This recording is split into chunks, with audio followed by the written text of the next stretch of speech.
Sobre quem eu quero falar com vocês é o Rem Koolhaas. Na verdade, ele trabalha num escritório que é o OMA, e muito do trabalho dele, inicialmente na Holanda e depois nos Estados Unidos, onde ele tem uma sede do escritório até hoje, de onde boa parte dos projetos dele acabam ficando conhecidos. Nova York, se eu não me engano, é a sede do escritório dele nos Estados Unidos. E o Rem Koolhaas dali, ele vai influenciar muitos dos arquitetos contemporâneos, boa parte dos arquitetos famosos que a gente tem hoje em dia, esses grandes expoentes. Talvez o mais famoso deles seja o Bjarke Ingels, são, de certa maneira, fruto do trabalho do Rem Koolhaas. Um outro exemplo é o escritório MVRDV, que também foi diretamente influenciado pelo Koolhaas e pelas provocações que o Koolhaas traz. A primeira obra que eu quero trazer para vocês é essa Vila d'Alva. Ela fica em um subúrbio de Paris, nessa vila de Saint-Cloud. Se você prestar bem atenção, você consegue ver aqui no fundo a Torre Eiffel, justamente para a gente conseguir ter essa relação física com Paris. Então, Paris está aqui, a Torre Eiffel, aqui está o Arco de la Défense. É, então, essa é uma casa retirada nessa região. E o Koolhaas ele se propõe a fazer uma arquitetura extremamente provocativa, extremamente chocante, extremamente radical nas propostas dele. A gente começa percebendo isso pela própria posição da piscina, que é um pouco usual, né? Ao invés de colocar a piscina no térreo, ele ergue a piscina acima de toda a casa. Você pode ver, a gente está aproximadamente no terceiro andar aqui. Ele ergue a piscina lá para cima e, ao fazer isso, uma das decisões mais impactantes é que essa parte toda da piscina aqui vai ter que estar em algum lugar no segundo andar, né? No pavimento inferior. A gente vai ter que ver onde que essa água toda está passando. Próprio uso dos materiais dele, esse guarda-corpo laranjado, esses pilares um pouco mais enviesados, todos eles fazem parte das provocações e dos incômodos que o Koolhaas está se propondo a trazer para a gente através deste projeto aqui. Vamos lá então, ver alguns detalhes. Essa aqui é a fachada principal da casa, em que o que a gente estava vendo antes, né? A gente estava vendo esse andar de cima aqui, o terceiro andar, onde está a piscina. Nós tínhamos visto esse bloco aqui do fundo com uma cadeira iluminada. E essa casa, justamente, ela funciona com dois blocos independentes. Basicamente, são duas casas. Você tem a casa do casal e a da filha, e a proposta era que a filha então pudesse morar nos fundos da casa dos pais, mas tendo uma vida independente. Ela tem um acesso próprio e tudo mais, uma casa que funciona independentemente, e elas vão ser conectadas justamente pela piscina que a gente acabou de ver. Uma das características interessantes que a gente começa a perceber aqui é esse uso curioso de materiais que o Koolhaas faz é, nos revestimentos. Então, é como se fossem essas telas metálicas onduladas. Lembra muito um aspecto de container. Isso aqui suspenso sobre uma estrutura metálica, bem delgada, né, dando essa transparência para o térreo, que praticamente tem continuidade com o exterior. E aí, lá no fundo, a gente vê a casa da filha. Aqui é uma modelo que está posando para foto, mas a gente tinha visto ali o guarda-corpo laranjado, né, lá em cima. E aqui a gente vê a casa da filha suspensa sobre esses pilares, pouco ortogonais. O terreno desce, então ele compensa isso com esse paredão de pedra, mas a casa praticamente ignora a realidade do terreno, a casa ignora a realidade da gravidade, né? Ao ele utilizar esses pilares inclinados, ele está quase que fazendo uma brincadeira, uma ironia com a tradição construtiva milenar dos pilares. E aí, no espaço interno, ele novamente vai brincar com esses materiais industriais. Isso aqui são telhas translúcidas. Não é o tipo de material que você costuma ver no interior de casa. Isso aqui normalmente é usado para iluminação de fábrica, de galpão industrial. Ele usa aqui para isolar a cozinha da sala, por exemplo, criando essa parede mais curva, uma telha de policarbonato translúcida. E isso aliado com esses painéis de fórmica, de madeira, de lâmina de madeira aqui, extremamente contrastantes, né? Aqui a gente percebe um pouquinho dessa continuidade que ele propõe entre o ambiente interno e o ambiente externo nessa casa, quase que tentando romper, muito parecido com aquilo que a gente tinha falado lá na arquitetura desconstrutivista, né?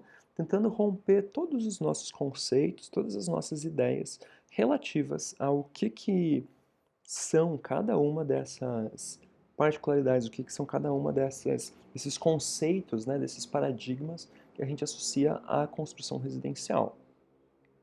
Aqui na planta a gente consegue então perceber aquilo que eu tinha comentado, são duas casas praticamente independentes. A gente tem aqui a casa dos pais, a gente tem aqui aquela parede curva, nesse nível a gente não consegue enxergar.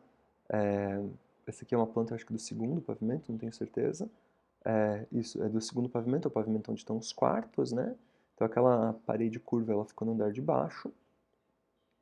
Aqui a gente tem o quarto dos pais, com uma suíte, e aqui a gente tem o quarto da filha, independente, com banheiro próprio, com escada própria de acesso, inclusive você pode entrar independente pela rua aqui, por essa escada, e a mesma coisa os pais têm acesso direto da rua por aqui. É um terreno bem acidentado, como a gente vai ver no corte, né? E aqui a cobertura, em que a gente tem a piscina. Olha só, lembra que eu comentei que ao tomar a decisão de colocar a piscina no pavimento superior, o Koolhaas, ele intencionalmente acaba obstruindo todo esse espaço aqui, porque agora isso aqui tem que estar cheio de água, né, no andar de baixo.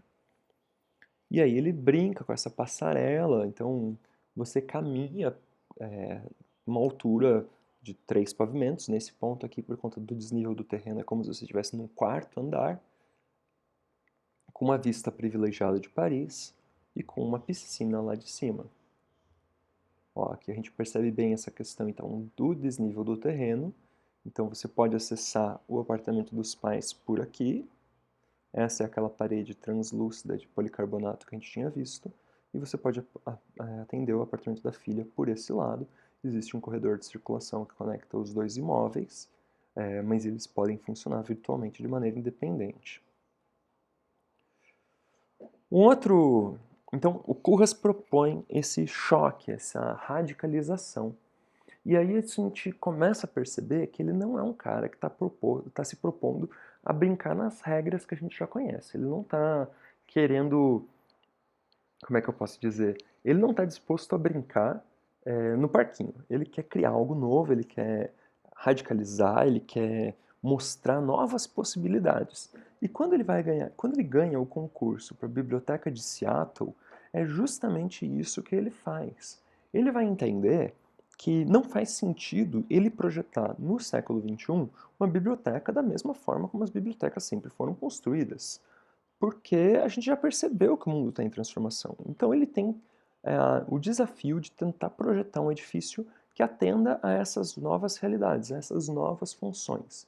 E uma das características que ele vai observar quando ele propõe esse edifício da biblioteca é que o programa é muito fluido, o programa é muito flexível, porque hoje eu tenho um determinado número de livros que essa biblioteca precisa armazenar, mas amanhã esse número de livros pode aumentar, e com o passar do tempo esse número de livros pode aumentar exponencialmente ou pode diminuir significativamente, porque a gente está entrando numa era digital em que cada vez menos a gente tem materiais físicos e cada vez mais materiais eletrônicos. E como é que eu projeto um edifício que vai durar muito tempo, porque é um grande investimento, mas é um edifício que só vai atender uma função específica de uma determinada época? Não dá. O meu edifício precisa ser capaz de conseguir lidar com toda essa flexibilidade que uma biblioteca contemporânea exige. Para isso, ele vai se propor a tentar conceber uma biblioteca onde existem pavimentos genéricos, onde praticamente qualquer atividade pode acontecer nesses pavimentos. Ou seja, ele identifica que de fato existem partes do programa que são específicas, que são únicas, que têm características próprias, mas muitas vezes essas partes podem ser agrupadas, essas partes podem ser reunidas, todas essas partes que são mais fechadas, são mais limitadas, podem ser reunidas, e aí eu libero grandes espaços para então esse uso genérico que pode ser adaptado com o passar do tempo.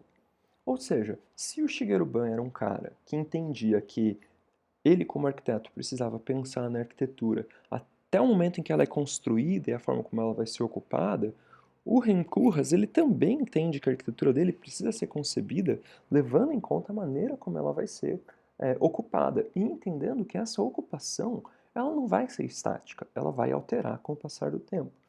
Para isso, ele cria então essas generosas áreas de leitura, esses generosos espaços abertos, sem um uso muito específico, sem uma descrição muito clara, nos quais que ele vai usar para integrar então esses outros espaços que são um pouquinho mais fechados, um pouquinho mais limitados. Ou seja, de maneira geral, o processo de projeto que ele desenvolve aqui, ele consiste em identificar que áreas do programa são mais rígidas, que áreas do programa são mais estáveis, ele usa esse termo, né?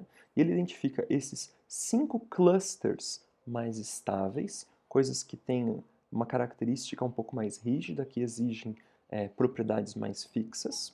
E por outro lado, ele vai identificar então esses outros 4 clusters, ele usa esse termo, né, como se fosse um agrupamento de pequenas funções. Então ele pega todo aquele programa gigantesco da biblioteca e ele agrupa aquilo por características similares, por regiões que têm proximidade, e ele vai então criar esses 5 clusters mais estáveis e esses 4 clusters mais instáveis. E em cada um desses clusters programáticos, cada um desses programas diferentes, vai ser então definido por uma quantidade própria de equipamentos, por padrões distintos de performance. Eles têm propósitos distintos, então eles têm tamanhos distintos, eles são flexíveis dentro desses tamanhos, eles criam diferentes possibilidades de circulação. Então, por exemplo, na área destinada aos livros, eu tenho uma circulação mais rígida, mais restrita entre as prateleiras. Numa área destinada à área de leitura, eu crio um espaço mais fluido, mais flexível, com circulações mais amplas. Ele vai usar palhetas de cores adequadas a cada um desses processos, a cada um desses momentos. A mesma coisa para o sistema estrutural e para as instalações prediais. Instalações mecânicas, elétricas e hidráulicas vão ser adequadas, então, às necessidades de cada um desses clusters. Ou seja, ele pega todos esses diversos programas que existiam na biblioteca, tudo isso que era, de certa maneira, assim, divididinho em diversas salas, então ele tinha área de estacionamento, ele tinha 5 espaços diferentes para as crianças, ele tinha 4 áreas de informação, ele tinha diversas coleções diferentes de livros, ele tinha espaços de leitura, loja, enfim, uma série de possibilidades diferentes de espaços em que o programa da biblioteca estava fragmentado, e ele primeiro agrupa tudo isso. Ele vai perceber que 32% do programa é composto por área destinada a guardar livros, e que os outros 68% são para outras atividades. Que outras atividades são essas? E aí ele tenta identificar essas atividades de uma maneira um pouco mais funcional. Então ele vai agrupando isso em similaridades, então área administrativa, operações, livros físicos e livros digitais, né, livros que não são impressos, área de suporte, serviços públicos, área de leitura, áreas de pesquisa e de salas de estudo, espaços de uso coletivo, espaço de entrada. Ele vai perceber, bem, uma parte desses espaços coletivos precisa estar distribuída, então tudo bem, ele distribui isso. Alguns serviços públicos também precisam estar distribuídos, não tem como eu ter banheiro num único pavimento numa biblioteca de vários andares, por exemplo. Então ele vai distribuir um pouco essas coisas no programa, mas criando então esses clusters, esses 5 clusters fechados, começando lá pelo quartel-general, a área de exposição dos livros, espaços de reuniões, salas, área da equipe de apoio, estacionamento, e por outro lado, ele agrupa alguns dos espaços mais livres, criando então espaços de leitura, espaços de uso misto, em que ele consegue mover as paredes, uma sala de estar, e o espaço para as crianças. É fantástica essa concepção, porque ao fazer isso, ele cria uma biblioteca que não está restrita às demandas do período onde ela foi concebida, mas que pode então receber novas adaptações, pode receber incrementos aí com o passar do tempo.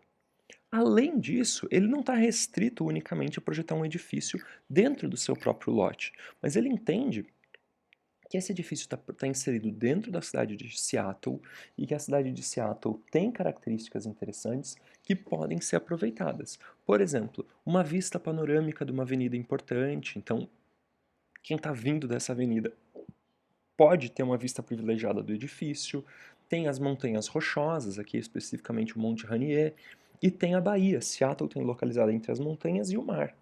E ele tenta, então, na, na maneira como ele desloca esses andares, na maneira como ele desloca esses clusters entre si, ele possibilita, ele cria uma, uma volumetria muito rica, mas que não é aleatória. Quando a gente vê essa forma originalmente, ela parece meio chocante pra gente. Parece assim, bem, por que que ele fez desse jeito, né? Por que isso é tão grande e isso é tão pequeno? E quando a gente entende a maneira como ele distribui esse programa e ele percebe, bem, essas atividades precisam dessa área, e essas atividades precisam dessa área, e nesse andar eu posso possibilitar uma vista da Bahia, ou uma vista da montanha, ou eu posso sombrear uma área que precisa ser sombreada. Ele cria, então, esse programa mais adequado às condições de cada um dos usos, e que não está restrito, então, a uma regra de composição convencional, mas que vai se compondo conforme essas influências externas, essas influências internas vão condicionando. O resultado final que a gente chega é um edifício, então, que, assim como aquela casa, não se adequa, não se insere dentro dos nossos paradigmas convencionais, mas que, de maneira muito interessante, consegue atender a esses programas tão diversos, tão amplos e tão flexíveis que uma biblioteca pode ter. Aqui um pouco da área interna, em que a gente consegue perceber um pouco da forma como ele vai usar esse sistema estrutural treliçado, essas treliças de madeira, para ganhar a flexibilidade de espaços que ele precisa, a maneira como ele trabalha com essas circulações generosas, uma vez que são essas circulações aqui com o pé direito duplo, triplo, que possibilitam a integração entre esses espaços.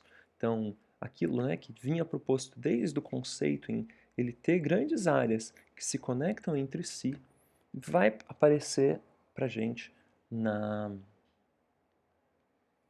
nas áreas de circulação, nos espaços de leitura, que são esses espaços instáveis, né, que eles chamam, mas ele também trabalha de maneira muito interessante, aqui mais um pouco desse living, então ele usando cores diferentes, né, para os programas diferentes, um pouquinho mais disso, e que ele também vai levar isso para as áreas mais fechadas, para a biblioteca. A integração entre os pisos, por exemplo, aqui, mesmo que num espaço mais fechado, se dá pelo uso desses meio níveis aqui, desses meios níveis, possibilitando então que em qualquer lugar que você esteja da biblioteca você compreenda que esse lugar faz parte de um ambiente maior, que ele se relaciona com os outros, assim como o conhecimento de maneira geral, ele não está estanque em uma única caixinha, mas ele se relaciona com outros espaços, ele se relaciona com outras áreas. Inclusive a gente percebe aqui, né, que mudou a paleta de cores. Conforme eu tinha dito lá, cada um dos clusters vai ter então um sistema estrutural próprio, mais fechado ou mais aberto, circulações mais restritas ou mais flexíveis e cores também distintas para cada uma dessas particularidades. Aqui então a gente vê como que esse conjunto todo funciona e parece caótico, e é interessante isso, né? Porque quando a gente olha o conjunto, parece extremamente aleatório. E de certa maneira, um pouco da intenção do Koolhaas é essa, é que a gente olhe o resultado final e nunca tenha visto nada parecido com isso. Mas quando a gente entende o método que ele se propõe a fazer, essa experimentação no projeto, no processo de projeto, a gente percebe que é tudo muito lógico, na verdade. Existe uma racionalidade por trás disso que favorece as tomadas de decisão dele. Aqui um pouco da planta, né, do pavimento, onde a gente tem as salas com as bibliotecas, as salas com as exposições de livros, com as prateleiras, e um pouco dos vazios que se configuram aqui entre esses pavimentos, tá? E aí a terceira obra do Koolhaas que eu quero mostrar para vocês é a sede da Central de TV de Pequim. Esse edifício que tinha sido pensado originalmente para os Jogos Olímpicos, né, para conseguir fazer a retransmissão dos Jogos Olímpicos, e que tornou-se um importante marco na paisagem de uma cidade que já tem vários arranha-céus. Eu já mostrei algumas, eu não lembro agora se eu mostrei obras de Pequim para vocês, mas vocês sabem, a China é um dos países que mais constrói arranha-céus hoje, e o Rem Koolhaas então se propõe a, nesse contexto, tentar entender, ok, como eu posso propor o meu arranha-céu? Qual é a minha forma de entender esse edifício? E a primeira coisa que ele percebe é que ele quer criar um edifício que seja um marco na paisagem, óbvio. E talvez você já tenha visto várias explicações sobre esse prédio e a maneira como ele tenta emoldurar a paisagem e tudo mais. E talvez, de certa maneira, todas elas estejam certas e talvez nenhuma delas esteja certa ao mesmo tempo. Porque o que o Koolhaas quer é que, de cada lugar da cidade, você tenha uma vista diferente desse prédio. Olha só, aqui a gente vê pelos fundos, né? Como que ele tem um aspecto completamente diferente do que aquele que a gente está acostumado a ver. E como pela lateral ele também é diferente. Ou seja, é um edifício que, de maneira muito prática, consegue possibilitar essa quebra de paradigma que ele se propõe, essa mudança de forma, de percepção do espaço, num próprio prédio. Ou seja, as diferentes maneiras como a gente vê o prédio mudam a forma como a gente vê ele, por causa dos ângulos que a gente vê e tudo mais. Existe uma preocupação muito interessante do Koolhaas aqui em propor, é claro, uma estrutura que seja inovadora, uma estrutura que seja radical, uma estrutura que seja marcante. E quando ele cria esse grande balanço aqui, né, ele acaba, por exemplo, possibilitando vistas como essa, né? Então, quem está nessa ponta do prédio, que fica projetada, consegue ver a praça que ficou lá embaixo. Existe um sistema estrutural muito interessante que é adotado aqui. Basicamente, o que ele está fazendo é um contrapeso. Então, tudo aquilo que está projetado, deixa eu ver, acho que é essa foto aqui, tudo aquilo que está projetado para lá, para fora, né, é compensado por uma base aqui para o lado inverso. Ou seja, não é um edifício feito de maneira aleatória, mas é também pensado dentro dessa lógica. E o que ele faz é o seguinte: então ele tem uma sede de uma grande empresa estatal num país ditatorial, num país onde existe um discurso de igualdade, mas que na prática não se verifica. E o que ele se propõe a fazer é inverter o próprio arranha-céu. Então ele é como se ele pegasse aquela grande torre vertical e dobrasse ela em torno de si mesma, de tal maneira que o programa funcional, as diferentes atividades que deveriam acontecer no prédio, elas acontecem de maneira distribuída ao longo de tudo isso, ao longo de todo esse espaço. Então tem vermelho lá em cima, tem laranja lá em cima, embaixo, amarelo lá em cima, amarelo embaixo.